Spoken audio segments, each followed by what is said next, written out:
Welcome, everyone. Very excited to have you all joining us today for our lunch and learn with our Ethics Cafe. So grateful and excited to have Dr. Marika Warren joining us again from the Nova Scotia Health Ethics Network, as well as Dalhousie. And we are really grateful for our partnership with her in helping us build connections between ethical concerns that we social workers might have related to our practice and broader ethical concerns regarding the systems within which we work, and how can we partner with the Nova Scotia Health Ethics Network to ensuring safer care for all people. And as we begin, we are going to start with a land acknowledgement. On the bottom right, you will see a link, placenames.mapdev.ca, and that's a great interactive map that you can use, and it'll tell you even how to pronounce where you are. Invite you to add in the chat where you are joining us from.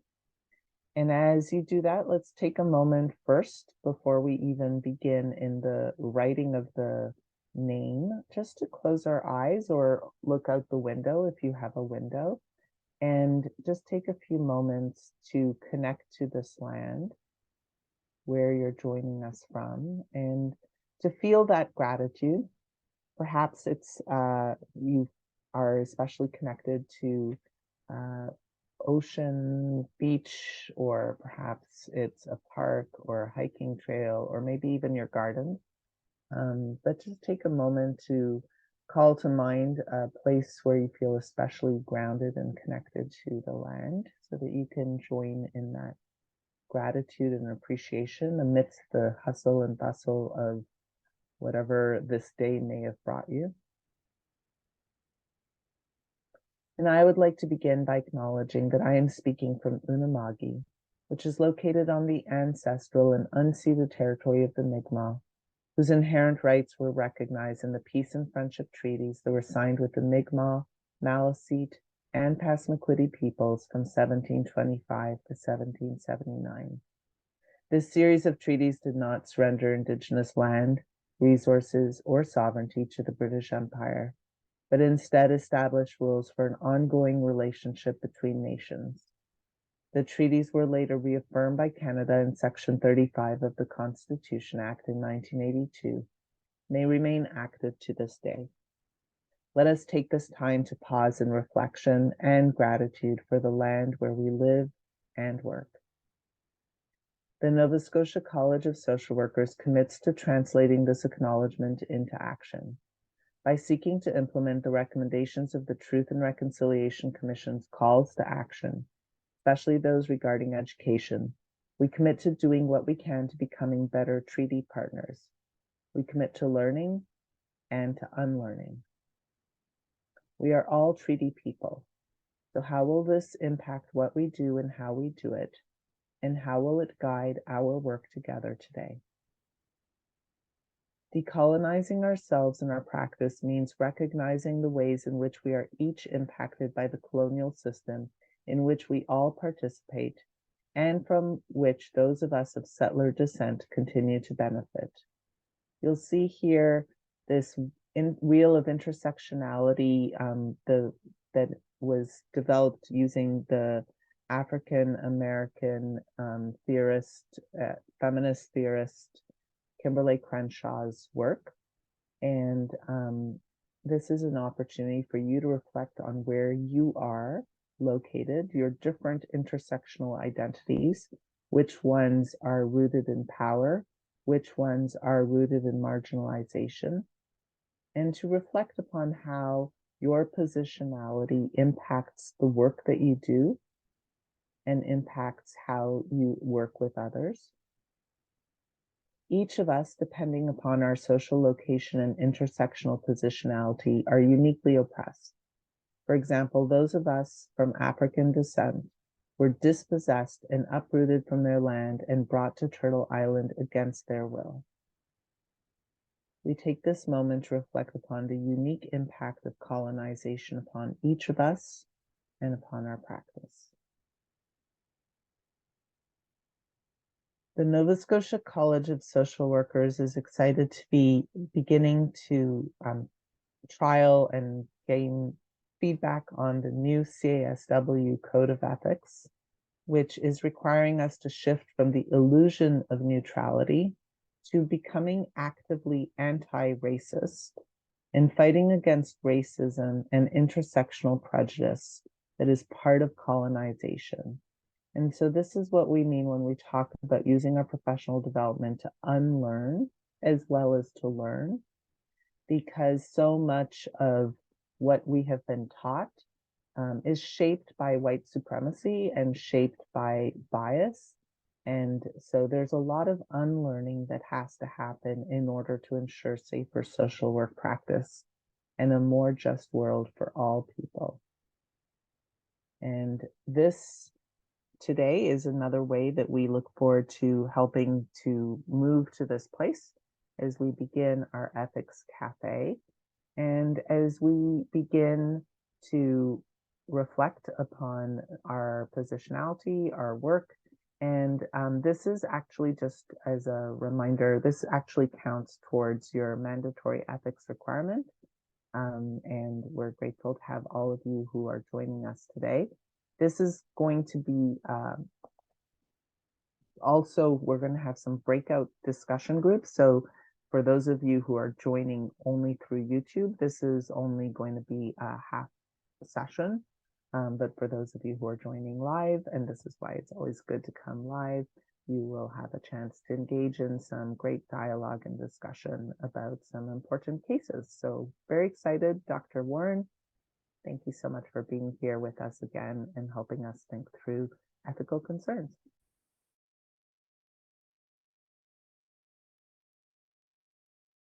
Perfect. All right, I'll, nope,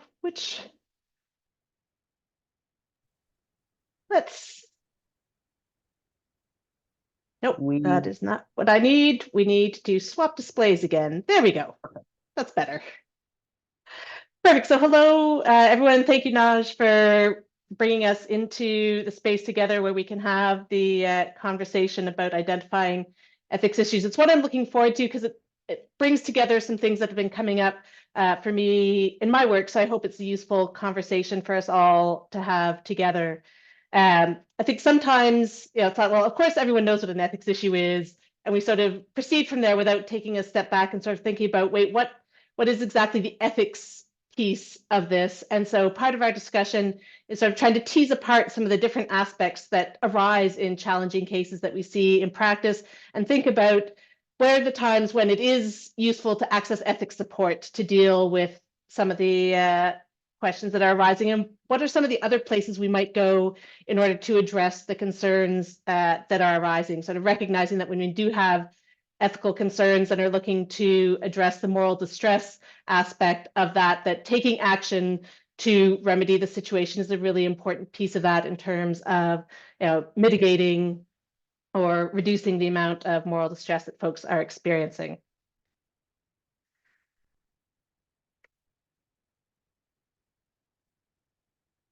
There.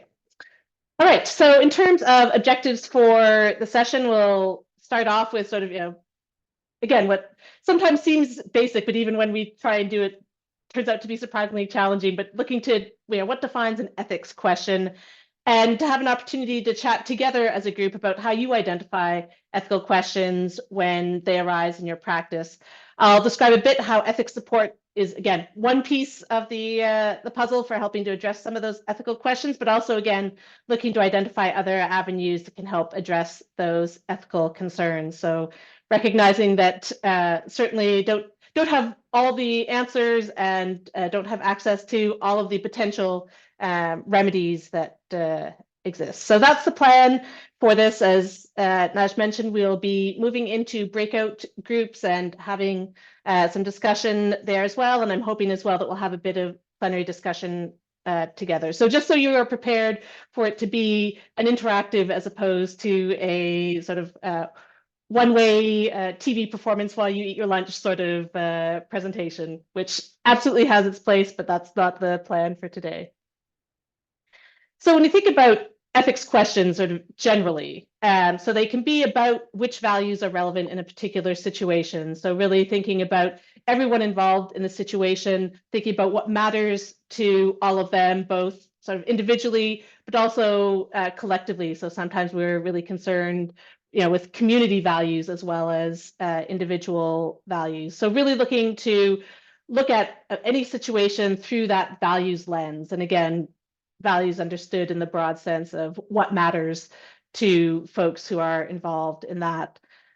So that's sort of one set of questions, really making visible the work that values doing. Obviously, as someone who does ethics work, I see values everywhere. That is certainly my bias. But I would argue that there's good reason to think that values are always at work, and that the value of having the moment to reflect on what they're doing leads us to be able to be clear about which values are actually at work in a situation, and then raise those questions. Are those the values we want to be active in terms of providing guidance for action?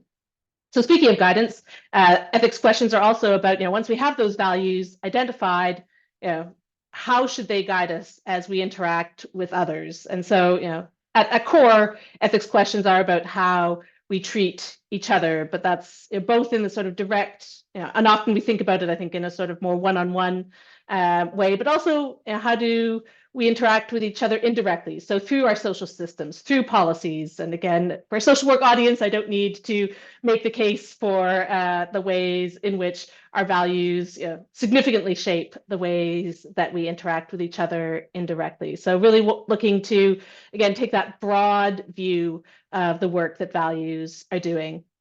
And then I think some of the most key aspect here is questions that arise about why the usual processes we've developed as professionals for addressing ethical questions in practice is not landing us in a place we're comfortable with in this moment. So that question of what is it about this particular situation? What is it about this particular policy? What is it about this particular family or particular team or particular care question that's come up? What's different about it? Again, from that sort of ethical or values-based place, that means that we don't feel that our sort of algorithms that we've developed are giving us the right response, or response that we're comfortable with here. So recognizing that for all of us, but particularly those working in healthcare, that we have ways that we sort of automatically deal with ethical questions that arise in our everyday lives, and again, certainly in practice. So when you think about the skills you develop around consent, and having that be just a moment that happens in every interaction in various ways, that what happens when those sort of habits don't work for us? And again, so really taking the time in those moments to do that reflection about, is it something different about the values? Is it something different about the situation? And then how do we take that and decide how to move forward in this particular moment? So it really is, focusing in on the context and being able to identify what the values are doing in this particular context.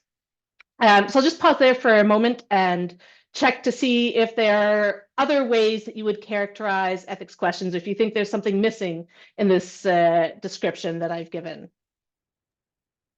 So I'm just checking the chat. Feel free to pop in any responses or questions there.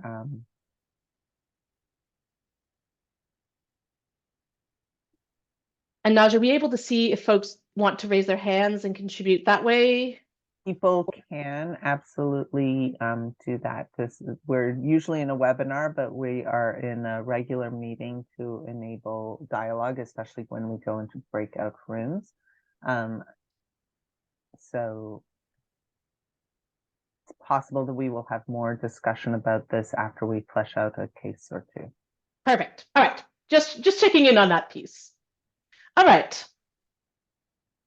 So this is sort of the starting point of ethics questions generally. And so then ethics support exists to help with those gray areas and figure out how we navigate them. But the important piece, and this again comes up often in calls that we get coming in, where there's a hope that ethics has a sort of compliance role, or someone says, I know we should be doing this thing, or I know we should be acting this way, and yet we aren't for these reasons. And so that's, again, one of those places where we start to say, okay, so you're very clear on which values should be in operation here, that they're not, where else do we go to try and address that piece of it? Because in terms of our ability to provide support as Ethics Nova Scotia Health or as the Nova Scotia Health Ethics Network, we aren't able to go in and say, aha, we need to act differently, that's going to somewhere else. And we'll get to where some of those other areas are. So just wanted to highlight that ethics support is not necessarily the only place where ethical concerns can be addressed. Certainly we're happy to help where we can and where that's appropriate, but that sometimes your ethical concern, particularly where it relates to that sort of discordance between the ethical obligation that we have and what you're seeing in practice, that sometimes we need to go other places with that. And I think that's really where, from a decolonizing our practice perspective, the whole concept of silos is where a lot of us feel, or boundaries is a lot of times where we feel like, what's my role? Or, I have a social work, I have an ethics concern. Is it a social work ethics concern? Is it a healthcare ethics concern? Is it a larger structural issue? So for example, I put in the chat a link to the We Have Power advocacy toolkit that we have with the Nova Scotia Legal Information Society, because sometimes people have ethics concerns because they're like, well, I'm dealing with someone who's got depression, but they're depressed because of racism and the housing crisis and the fact that they have to work for a job that's problematic, and they're depressed. Well, we can assist them with their depression, but from an ethics perspective, we want to make sure that we're also helping them with their root cause. So that's where the structural issues of health, that's where we have a structural method of dealing with that, which is the advocacy toolkit. So that's an example of trying to create other ways of dealing with the larger systems. Advocacy or education around changing people's beliefs. Those are larger things that we are working on. And then when people have ethical concerns that might affect, for example, healthcare, patient care, that's where we want to be redirecting those concerns to the Nova Scotia Health Ethics Network. So that's part of what we're trying to do, to bridge some of those silos so that we can support our members in doing some of those things. But this is a work in progress that we're still, we look forward to all of you maybe joining our professional standards and ethics committee or social justice committee or professional development committee or our decolonizing committee if you are Indigenous and want to be helping to provide some guidance to the college on what it means to work towards indigenizing social work practice to better align with the values of the land. So those are some of the things that we're trying to do to ensure safer practice. Yeah, and that speaks nicely to, again, the different places where sometimes we go with those ethics concerns in order to address them. So again, whether within the organization or reaching outside as appropriate, but certainly there's often connection between legal and ethical questions, and certainly from the ethics support side, wanting to ensure that we aren't overstepping the bounds of our knowledge and training. So, referring or engaging with folks with legal. And again, often we have ongoing collaborations with folks here to try and make sure that there are appropriate ways for ethics concerns within these various domains to be addressed. And so that there's that collaboration to make sure that we're able to take action, as opposed to it being a sort of ping pong of referrals back, not us, not us, not us, because certainly there are experiences both of patients, families, and healthcare providers that feel that way. And sometimes ethics is the last person that they are referred to, and we get a lot of, I've already talked to everyone else sort of thing. So really trying to think out ahead think proactively about how to address some of these concerns. Anyhow, so we find often there's legal aspects. Sometimes there's quality aspects to it. Sometimes there's a risk dynamic. Often there's pieces around equity concerns, concerns sometimes around human resources or professional practice. Workplace safety is something that is coming up more and more often for us. Often there'll be concerns around interface with community services, particularly child and adult protection, which again, very familiar to you folks in the social work role. Similarly, connection with spiritual care, again, another place where there's a significant values aspect as well. Connection in with governance and leadership. So, thinking about the sort of the aspect of are we living our values in practice through both of those patient relations? So again, what's the experience that folks are having? Looking at policy, and do we have appropriate policy supports in place? Connections with research. Do we need more information or more data in order to address some of these questions and concerns? The advocacy piece, which is certainly significant. And again, the resources that Naj has pointed us to that might require us to go outside of the organization, but also advocate sometimes within the organization. So again, bringing things up to for us doing ethics support, there's a connection in to senior leadership. So where we have that channel, being able to advocate there within, and then some questions again coming up related to security have been more and more prevalent for us, and again, new collaborations there. Are there other places where again in your practice you see there's sort of an ethics dimension, but also other dimensions that you think would be useful to flag here, sort of other places where we might go or ways that we might think through some of these challenges?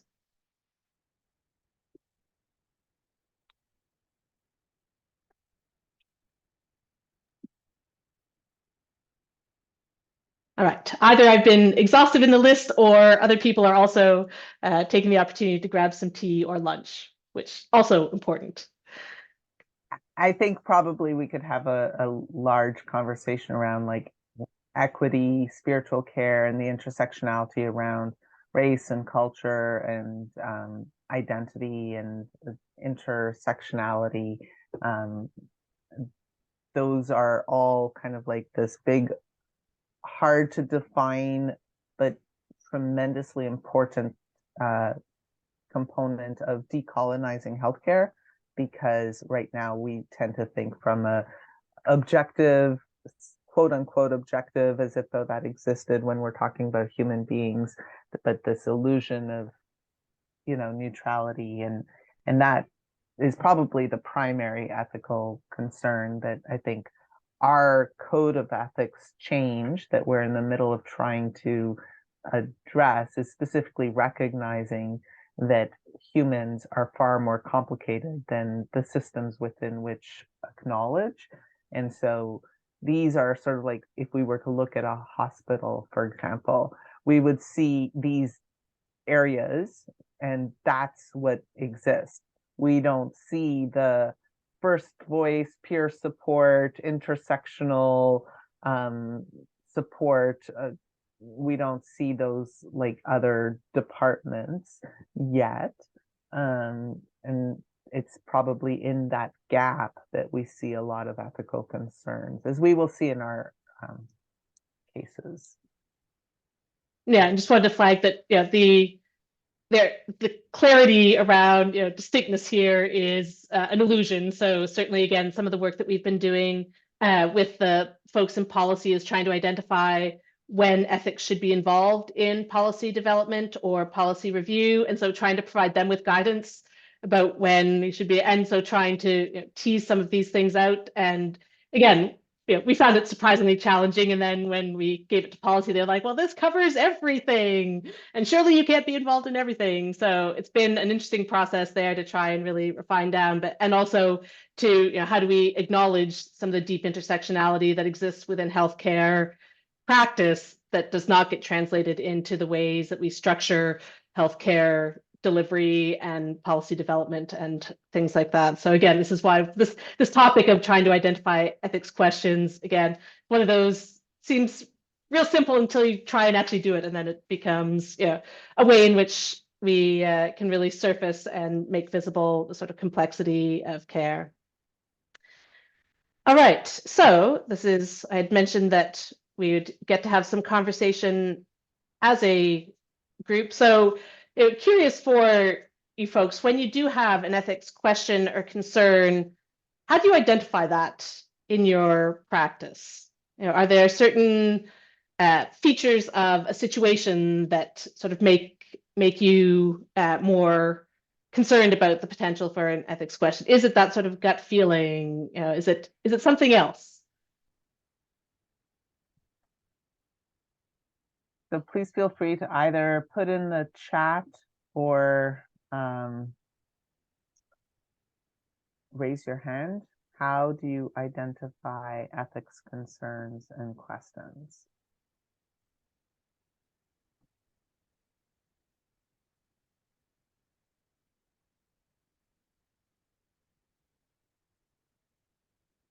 Right. So one answer that came to me privately is that pit in your stomach kind of icky feeling. And it's not like a official, right? There you go. It's normally a feeling, being uncomfortable, a gut reaction. That's right. It's a gut feeling, the elephant in the room. Sometimes it's, everyone's, there you go. Sometimes it's like in the moment, we're so used to fawning to power that we don't think critically sometimes. But then, like, when I walk away, maybe at night, it's what wakes me up in the middle of the night or something like that. So it's when our unconscious or our body or those less rational feelings step in that we begin to feel, okay, feelings of either unfair or unsafe, either for ourselves or our clients. But I love how it said, feeling that things are unfair or unsafe for ourselves or our clients. So it keeps coming back to that feeling component. And that's where having this conversation with Dr. Warren, there's like the whole science around ethics, but at the end of the day, that's a language to talk about something that's lodged deep in our guts that is actually wordless. I'm feeling heat rising in me. So injustice and anger. Okay, here's a longer one. I'm reading out loud. Even if it's a gut reaction, that's not enough. It's usually identifying it with a trusted colleague or mentor to see if my spidey senses are spot on, especially when working in a larger system that tells us that something is normal or to leave it alone. So not always even trusting ourselves. We need to get it validated from someone else to know whether we should follow up on it. Feeling harassed, feeling like I'm swimming upstream when things aren't flowing. It could be a result of structural barriers, feeling like the system is broken and we are stuck and unable to help, right? So that stuck or unable to help, helpless feeling is another, back to that gut feeling of like, when I feel stuck and unable to help, how does that trigger in me memories of when I was 5 years old and I felt stuck or trapped, or right? Like, so as human beings, how do we react to that? Couple of thumbs up, reaffirming the swimming upstream feeling, the structural barriers piece. I think that's a really nice one where things are sticky in some way that it feels like it shouldn't, and sort of that. And again, as you mentioned, the check-in with colleagues and the ways that say the system is designed to make us question some of those reactions, as opposed to sort of being grounded in the validity of those affective and also visceral, right? Literally visceral reactions. So I think I expected the gut reaction, because I think that is almost universally that is how we sort of first come to a lot of ethical questions. And again, there's a process from there where it might start with the gut, and then you know have a cognitive approach of thinking, okay, what is it about the situation? Where's that coming from? Sort of thing, and then being able to again engage in some of that analysis, but recognizing that it starts from that place of discomfort. And I think one thing to flag here is that sometimes there's an assumption that because something being a source of ethical concern is often associated with some feeling of dis-ease of some sort, that if you feel okay, then that's a sign that you must be engaging in sort of things that are ethically all right. And that doesn't always follow. That sometimes, sometimes there is a role for things to be ethically justified and yet challenging. And so again, in thinking about the range of affective responses that we have, what are the different responses telling us? Is this a red flashing light, stop, this is wrong, or is it this is hard, but it's an appropriate sort of living out of values in practice sort of thing. So again, thinking about the difference between feeling of that sort of injustice or unfairness versus this is fair, but it's still hard, that there's a cost that's associated with this, and that I need to sort of sit with and figure out how to manage. But again, distinguishing that from this isn't something that I should accept. This is something I need to act to resist, again, to address that potential for moral distress, to feel that I still have integrity as a professional and as a human being. So there's a lot going on in these, pardon me, in the gut reactions, but I think it is an important place to start. And again, certainly to listen to and to do that check-in around, is anyone else feeling this? And often I think we feel like we're somehow alone in it, and that when you have the opportunity, that a lot of people, oh no, I have the same response. And I found in doing ethics education that that's often the most valuable moment, is raising a case, even a fictional one, and having people identify having similar reactions to it, and again feeling validated in that reaction as being at least indicating that they're still operating with their sort of moral sensitivity alive to the values and the ethical concerns that arise there. And one of the things that I'm seeing also is there's the comment, when none of the options available are good, right? So part of an ethical dilemma is when we have to make choices because none of them are actually good. So then you've got this difficult choice of which one or that one, or is it really a choice? The other thing that seems to be a common theme in the chat is this notion of when we stop our running and doing long enough to check in with colleagues, or maybe there's like a regular meeting for social workers where we come together and talk, then those emerge. And I know I worked in a couple of hospitals where the ethics committee actually used to round on floors and units. What are the ethical concerns you're seeing? Because it's like if you're running so fast, you don't even have time to make an ethics consult sometimes. And so that's the biggest ethical concern of all.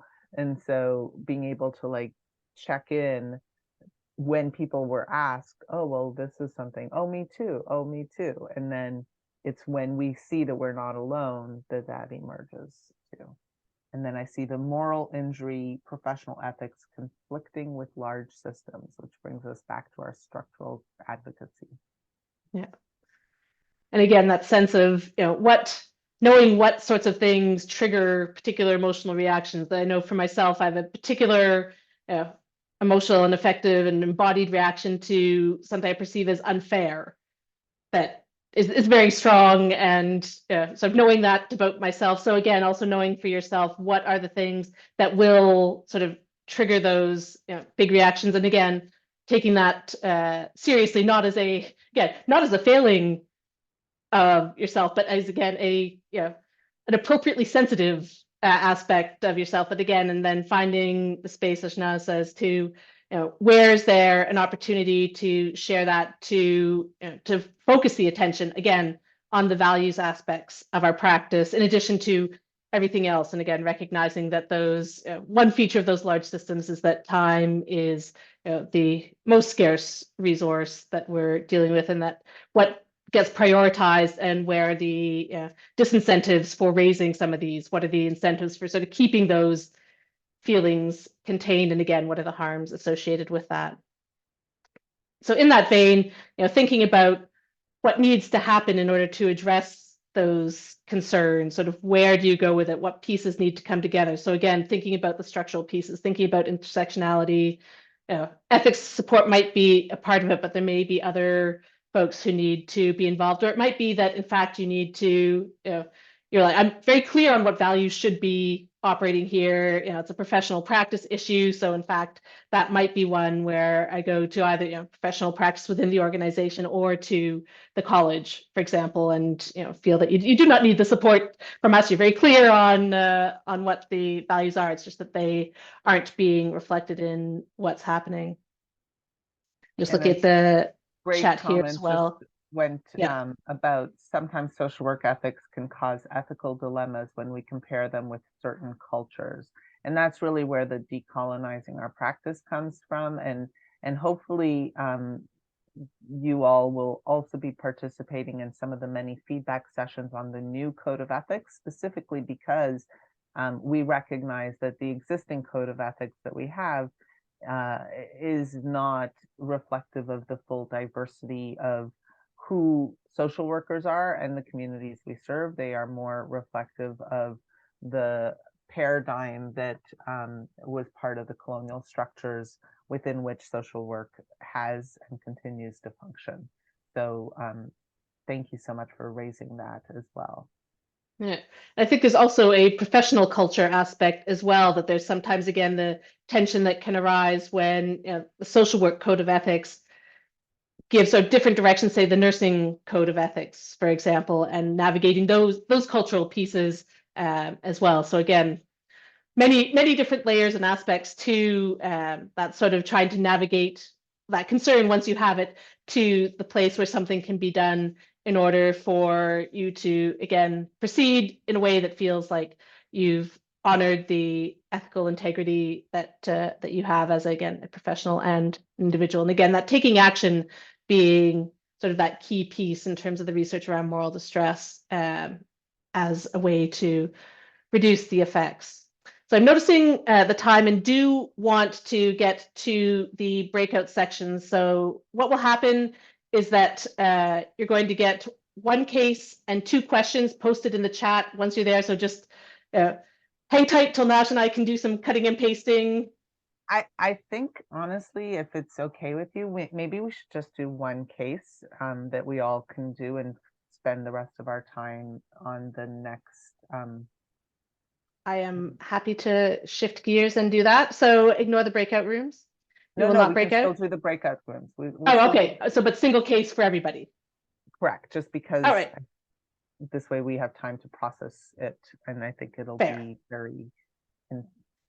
Would you like to do the first case in the list then, Naj, as the person with advanced knowledge of what the cases are? All right. So in your breakout rooms, asking you to look at what are the ethics questions and concerns in the case, and what are some of the other concerns, again, getting at the intersectional aspects and, again, structural pieces, and then thinking about where would you go for support in addressing those concerns. So again, the temptation will be to get deep into the case and urge you to resist that, and again, focus on that sort of high level discussion here. So I will bring the case up for everyone so you've at least had the opportunity to see it here, and then we'll put it in the chat as well once you've gone to the breakout room. So you have a patient who is self-identified as Indigenous and as on a care plan, involves pain medication, PRN.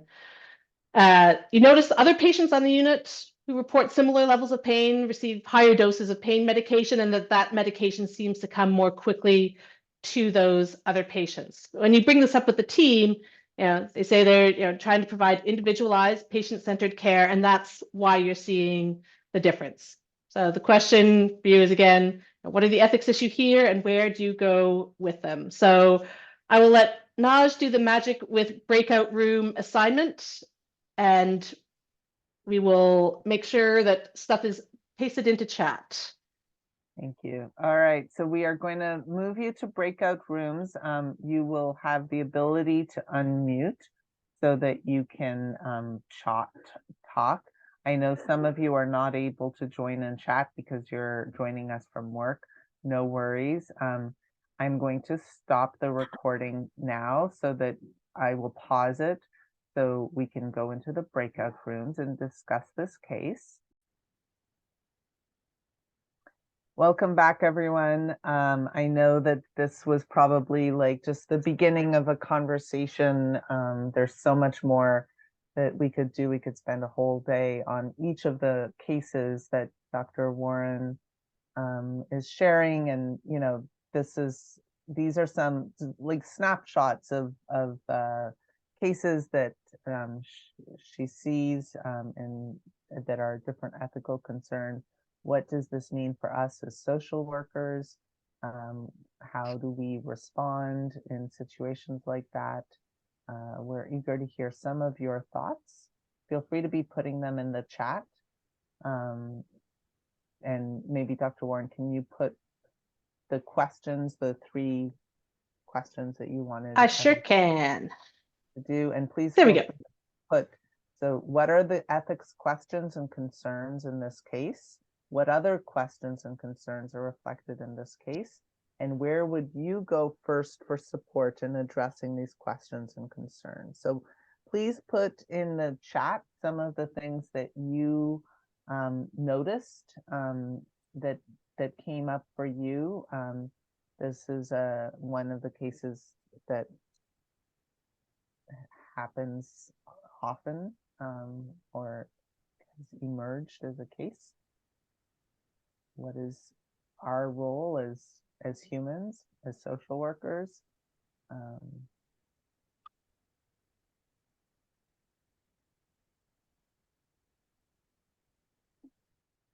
So feel free to, or you can raise your hand, but we do want to make sure that everyone has a chance to put in the chat some comments or questions that came up.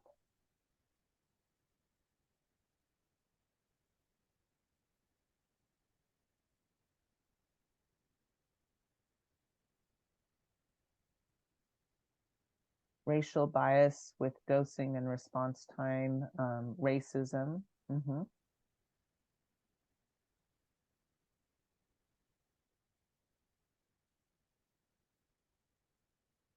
So again, flagging that as, you know, that's an area where there's certainly ethical dimensions to it. And it's always the question for us is sort of what is the ethics role in response to the experience of racism on the part of the patient? Be client-centered, talk to the patient first, don't make assumptions, advocate if the client makes the request, asking more detailed questions about the care you're seeing and why the differences. There might be personal or cultural values, so don't make assumptions, connect with the patient first. Perhaps the patient doesn't have, has feelings or beliefs around medication. So importance of going to the client first instead of making an assumption. There seems to be some consistency in responses, clarifying with the patients around their choices, clarifying with the team, racism.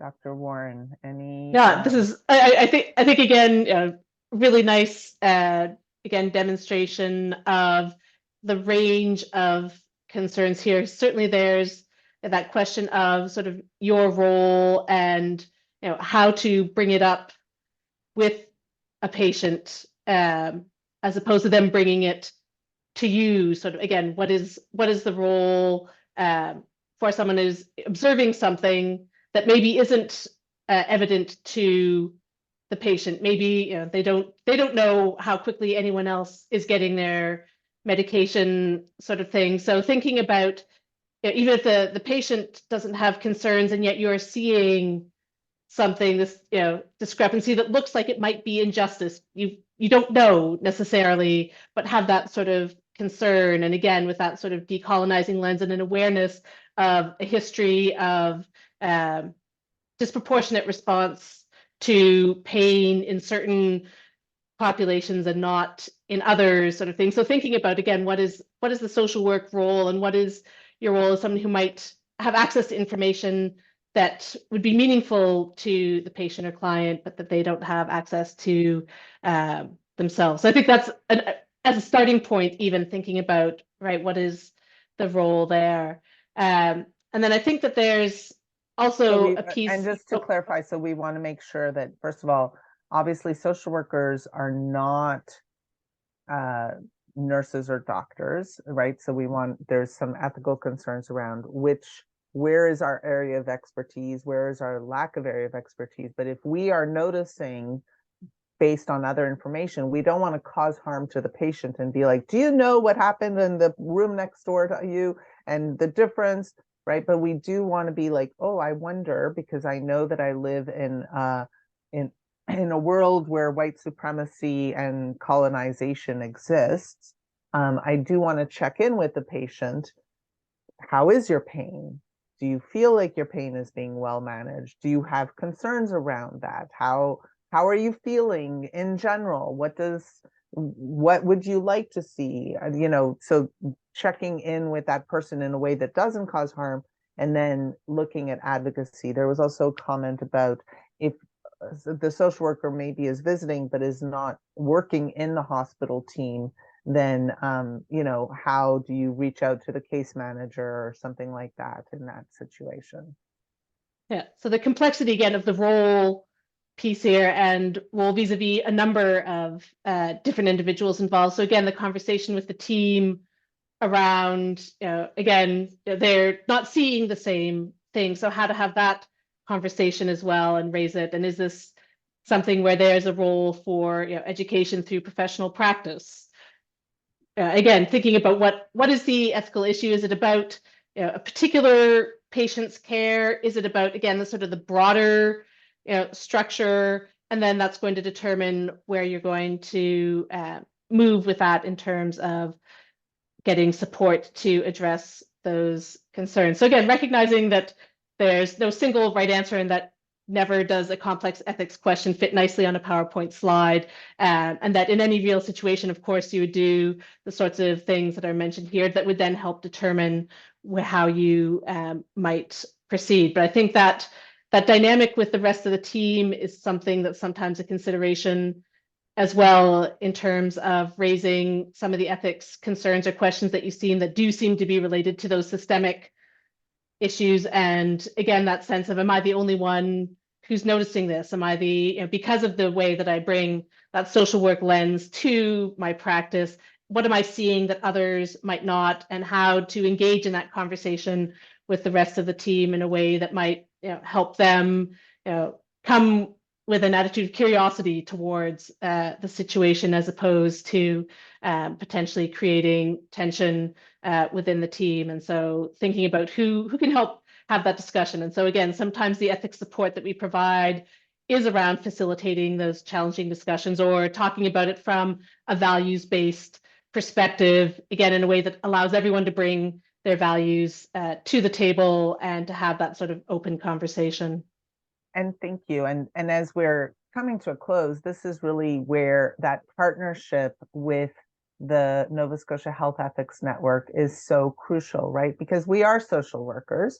So I don't have expertise in pain management, but I do have a unique perspective on systemic injustice that perhaps other disciplines don't have, as well as a unique perspective around advocacy. So reaching out to the health ethics team allows other doctors that are not involved in the care to have external perspectives on it. It allows the bringing together of an interprofessional and interdisciplinary team to look at the patient's care and to address those concerns in a way that could ensure safer outcomes. And it's actually another tool that social workers have at their disposal to request a health ethics review in a situation where your spidey sense, as someone put in the chat, is telling you this is not right, as part of our commitment to safer care for all people in a world where there might be bias that exists, even if it's unconscious bias, having a team that can gather to look at that case and potentially provide extra review or say, no, it turns out it's different. Having the ability to have that team come in means that we're not alone in what do we do with these cases and how do we intervene with the team if the team is not willing to hear us necessarily.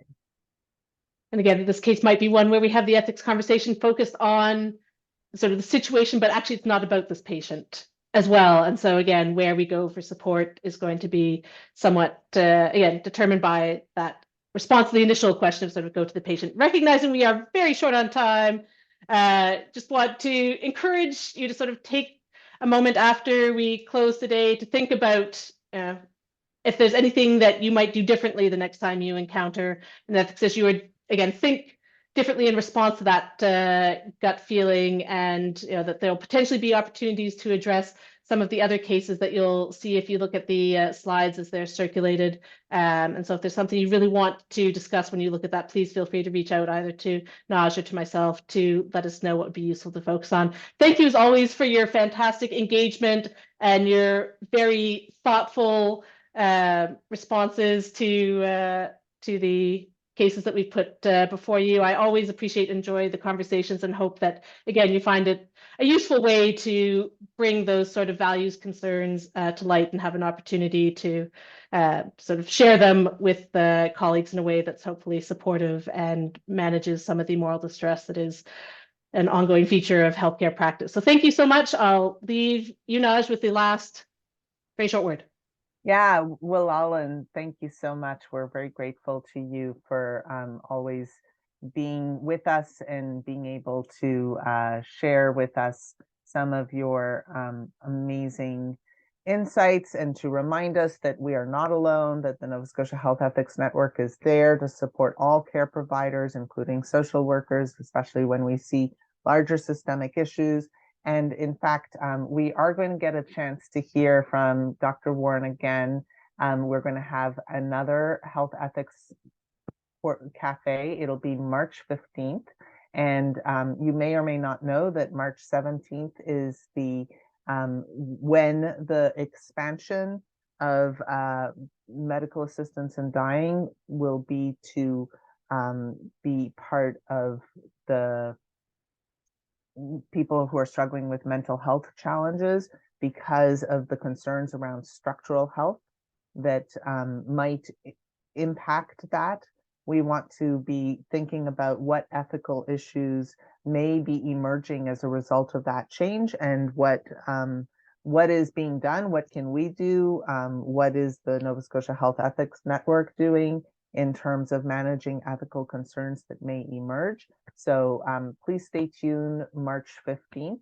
That's a Friday, and we will have a chance to hear from not just Dr. Warren, but we also have a professor from the Dalhousie School of Law that'll be joining us as well to have a discussion around that as well. And then we will have a chance to come back in the spring and continue diving deeper into some of the other cases. What do we do? How do we identify ethics concerns? What are the resources? How can we address this? We are grateful to you all, and hope that you have a wonderful and ethical rest of your day.